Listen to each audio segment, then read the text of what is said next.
Force.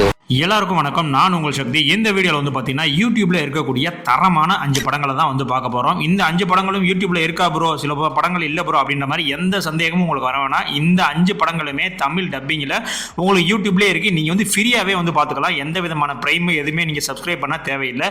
இப்போ அந்த 5 படங்கள் என்னென்ன அப்படின்றத வாங்க ஒன்றுன்னா பார்த்துடலாம். அதில் நம்ம முதலாவதாக பார்க்க போகிற படம் 2020 ரிலீஸ் ஆன சவுதி வெள்ளக்கா. இந்த படம் ஒரு மலையாள படம் தாங்க. இந்த படம் இப்போ தமிழ் டப்பில் யூடியூப்ல வந்து அவைலபிளாக இருக்குது. இந்த படத்தினுடைய ஒன்லைன் ஸ்டோரி என்ன அப்படின்னா, படத்தினுடைய ஆரம்பத்திலே கதாநாயகனுக்கு கோர்ட் வந்து ஒரு சம்மன் வருது. இந்த மாதிரி நீங்க வந்து ஆஜராங்க அப்படின்ற மாதிரி சொல்றாங்க. என்ன கேஸ் அப்படின்னு பார்த்தீங்கன்னா, நம்மளுடைய கதாநாயகன் கிட்டத்தட்ட ஒரு 5வது படிச்சுட்டு இருக்கும் போது தெருவில் வந்து கிரிக்கெட் விளாண்டுட்டு இருக்கும்போது ஒரு பாலை வந்து அடிச்சிடறாப்புல. அது பக்கத்து வீட்டில் இருக்கக்கூடிய அந்த பாட்டி மேலே போய் பட்டுருது. உடனே அந்த பாட்டி கையில் அந்த தென்னை மட்டையை கொண்டு அந்த பையனை அடிச்சிடறாங்க. அவருக்கு ஆல்ரெடி அந்த முன்பல் ஆடிட்டு இருந்தனால அந்த பல்லும் கீழே விழுந்து நிறைய ரத்தமும் வந்து போயிருது. இதை வந்து அவங்களுடைய பேரண்ட்ஸ் வந்து கம்ப்ளைண்டாக கொடுத்துட்டாங்க. அந்த கம்ப்ளைண்ட் தான் கிட்டத்தட்ட 16 வருஷம் 20 வருஷமா கம்ப்ளைண்ட் வந்து அப்படியே பெண்டிங்லேயே வச்சு இப்போ வரைக்கும் வந்து விசாரணை அப்படி இப்படின்னு சொல்லி போயிட்டு இருக்கு. இதுக்கப்புறம் இந்த படத்தில் என்ன நடந்துச்சு அப்படின்றதான் இந்த படத்தினுடைய ஒன்லைன் ஸ்டோரி. இதெல்லாம் எப்படா கதை, இதெல்லாம் எப்படா நீங்க ஓகே பண்ணீங்க ப்ரொடியூசர்ட்ட சொல்லி அப்படின்ற மாதிரி தோணும். பட் படம் பாருங்க, வேற லெவலான ஒரு படம். ஆனா இந்த படம் ஒரு ஸ்லோ பேன் த்ரில்லர் தான். நீங்க நினைக்கிற மாதிரி இந்த படம் பரபரப்பா போகுமா அப்படின்னா கண்டிப்பா போகாது. த்ரில்லர் ஃபேன்ஸ் எல்லாம் இருந்தீங்க அப்படின்னா கண்டிப்பா உங்களுக்கு இந்த படம் வந்து என்ஜாய்மெண்டா இருக்காது. ஸோ நார்மலான ஒரு மெலோ டிராமா பார்க்கக்கூடிய ஆளுகளுக்கு இந்த படம் ஒரு வேற லெவலான ஒரு இம்பாக்ட் வந்து கொடுக்கும். படம் ஃபுல்லாவே அந்த அளவுக்கு வந்து அந்த எமோஷன் சீன்ஸ் ஒவ்வொன்றுமே நம்மளுக்குள்ளேயே வந்து கடத்திருப்பாங்க.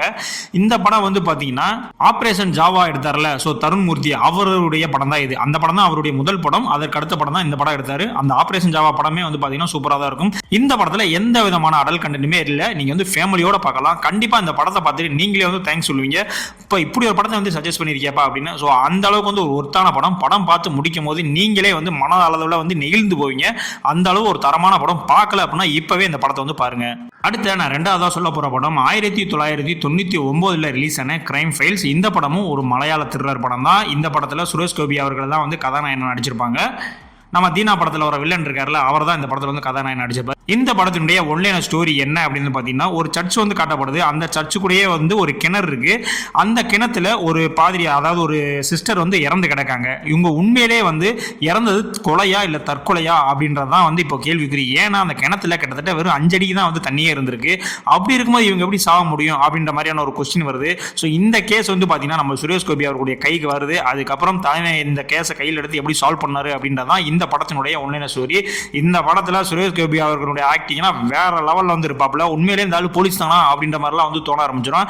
அந்த அளவுக்கு வந்து ஒர்த்தா வந்து ஒரு ஆக்டிங் வந்து கொடுத்துட்டு இருப்பாப்ல. ஸ்கிரீன் பிளேயுமே வந்து பாத்தீங்கன்னா ஃபைனல் வரைக்கும் யார் பண்ணிருப்பா, உண்மையிலே கொலையா தற்கொலையான்னு நம்மளால கணிக்க முடியாத அளவுக்கு வந்து ஸ்கிரீன் பிளே பண்ணிருப்பாங்க. கிட்டத்தட்ட 26 வருஷத்துக்கு முன்னாடி எடுக்கப்பட்ட படம். ஸோ அந்த படத்துக்கே வந்து அந்த அளவுக்கு பண்ணிருப்பாங்க. ராஜாமணி அவர்கள் தான் இந்த படத்துக்கு வந்து மியூசிக் போட்டிருப்பாரு. ஒரு த்ரில்லர் படத்துக்கு என்ன மியூசிக் தேவையோ அதை அப்படியே வந்து தட்டி தூக்கியிருப்பாப்ல.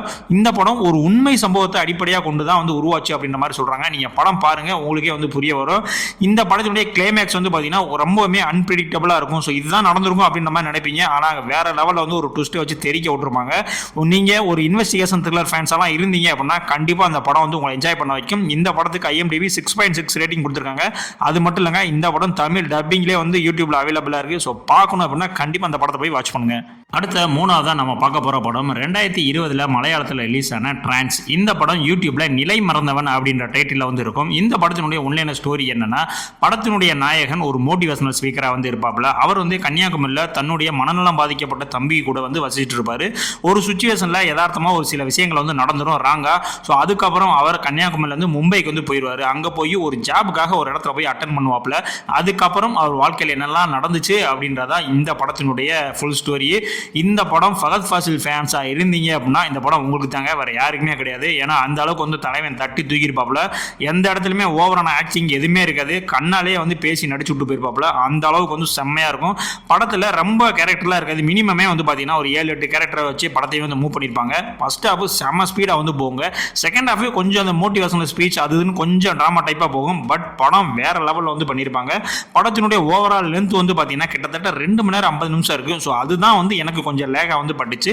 ஸோ அது இல்லாமல் நிறைய லாஜிக் மிஸ்டேக்கும் இருக்கும். ஸோ நீங்கள் லாஜிக் மிஸ்டேக் இந்த லென்த் இதெல்லாம் உங்களுக்கு ஒரு பிரச்சனையா தெரியல அப்படின்னா கண்டிப்பா அந்த படத்தை நீங்க வெறித்தனமா பார்ப்பீங்க. அவருடைய பெர்ஃபார்மன்ஸுக்காகவே இந்த படத்தை வந்து நீங்க வந்து பார்க்கலாம். இந்த படத்துல ஃபகத் ஃபாசிலை தூக்கிட்டோம் அப்படின்னா இந்த படத்துல வேற ஒண்ணுமே கிடையாது.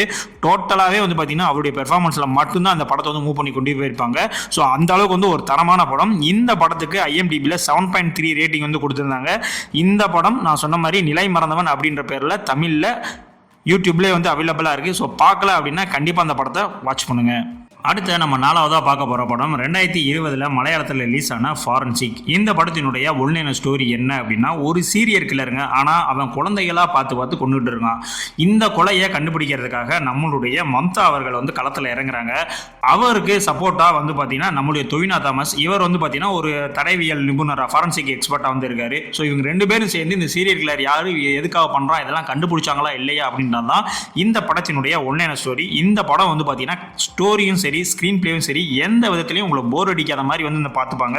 அந்த அளவுக்கு வந்து அருமையாக இருக்கும். டொவினோ தாமஸ் அவருடைய ஆக்டிங்லாம் வந்து இந்த படத்தில் வேற லெவலில் இருக்கும். உண்மையிலே வந்து இவர் வந்து ஒரு ஃபாரன்சிக் எக்ஸ்பர்ட் தான்ப்பா அப்படின்னு நீங்கள் சொல்கிற அளவுக்கு வந்து ஒரு பெர்ஃபார்மன்ஸ் வந்து கொடுத்து விட்டுருப்பாப்புல. கடைசி வேற படத்தில் வந்து ஒரு சஸ்பென்ஸ் வந்து மெயின்டைன் பண்ணிக்கிட்டே இருப்பாங்க. ஸோ அதுதான் வந்து இந்த படத்தினுடைய ஒரு மிகப்பெரிய வெற்றி அப்படின்ற மாதிரி சொல்லுவேன். எப்பவும் போல இல்லாமல் எப்பவுமே ஒரு போலீஸ் தான் வந்து ஒரு கேஸ் வந்து டிடெக்ட் பண்ணுவாங்கல்ல. ஸோ அது மாதிரி இல்லாமல் ஒரு ஃபாரன்சிக் எக்ஸ்பர்ட்டை வச்சு ஸோ அவங்க மூலியமாகவும் ஒரு கேஸை சால்வ் பண்ண முடியும் அப்படின்ற மாதிரியும் வந்து இந்த படத்தில் காட்டினது ஒரு மிக சிறப்பாக வந்து அமைஞ்சிச்சு. ஃபர்ஸ்ட் ஹாஃப் செம்ம ஸ்பீடாக போகுங்க. செகண்ட் ஹாஃப் மட்டும்தான் கொஞ்சம் ஸ்லோவாக போகும். ஆனால் நீங்கள் தரமான த்ரில்லர் படம்லாம் பார்க்கணும் அப்படின்னா கண்டிப்பாக அந்த படத்தை வந்து வாட்ச் பண்ணுங்க. அந்த அளவுக்கு வந்து ஒரு ஒர்த்தான படங்க இது. இந்த படத்துக்கு IMDb 6.8 ரேட்டிங் வந்து கொடுத்துருக்காங்க. இந்த படமும் யூடியூப்ல உங்களுக்கு தமிழ்லேயே வந்து அவைலபிளாக இருக்குது. ஸோ பார்க்கல அப்படின்னா கண்டிப்பாக இந்த படத்தையும் வந்து வாட்ச் பண்ணுங்க. அடுத்து நம்ம ஃபைனலாக பார்க்க போகிற படம் 2024 ரிலீஸ் ஆன கரண் அர்ஜுன். இந்த படம் ஒரு கன்னட படம். ஆக்சுவலாக இந்த படம் 2019 வந்து ரிலீஸ் ஆயிருக்கும். அதுக்கப்புறம் 2024 தமிழ் டப்பிங்கில் பண்ணி இப்போ யூடியூப்ல வந்து விட்டுருக்காங்க. இந்த படத்தினுடைய ஒன்லைன் ஸ்டோரி என்ன அப்படின்னா, கதாநாயகனும் ஒரு ப்ரீ வெட்டிங் ஷூட்டுக்காக ராஜஸ்தான் போகிறாங்க. அந்த போகிற இடத்துல வந்து பார்த்தீங்கன்னா ஒரு ஸ்ட்ரேஞ்சர், அதாவது ஒரு முகம் தெரியாத ஒரு ஆள் வந்து பார்த்தீங்கன்னா இவங்களை ஒரு இடத்துல வந்து சிக்க வச்சு ட்ராப் பண்ணி இவங்களை வந்து கிட்னாப் பண்ண பார்க்குறான். இது மட்டும் இல்லாமல் அவன் ஆல்ரெடி கிட்னாப் பண்ணிட்டான், அவன்கிட்ட இன்னொருத்தனும் கிட்னாப் பண்ணுறதுக்கு பார்க்குறான். ஸோ இதுக்கப்புறம் வந்து எப்படி இவங்க அவங்ககிட்ட இருந்து தப்பிச்சாங்க அப்படின்றதான் இந்த படத்தினுடைய ஒன்லைன் ஸ்டோரி. இந்த படத்தை பொறுத்தவரைக்கும் இந்த படம் ஒன்று ஆகா ஓகோ படம் அப்படின்லாம் சொல்ல மாட்டேன். ஒன் டைம் ஒரு வாட்சபிளான படம். ஏன்னா படத்தில் எந்த இடத்துலையுமே ஒரு லாஜிக்கு அந்த மாதிரி எந்த விஷயமும் இருக்காது. ஸ்க்ரீன் பிளே ஸ்பீடாக போகுமா அப்படின்னு கேட்டால் அதுவுமே இருக்காது. எல்லாமே வந்து ஒரு ஆவரேஜாக தான் இருக்கும். உங்களுக்கு பொழுது போகலை அப்படின்னா கண்டிப்பாக அந்த படத்தை வந்து ஒரு வாட்ச் பண்ணலாம். தமிழ் டப்பிங்குமே வந்து பார்த்தீங்கன்னா நல்லா சூப்பராக தான் ஒன்று பண்ணியிருந்தாங்க. அடல்ட் கண்டென்ட் அந்த மாதிரிலாம் அந்த சீன்ஸ் எதுவுமே கிடையாது.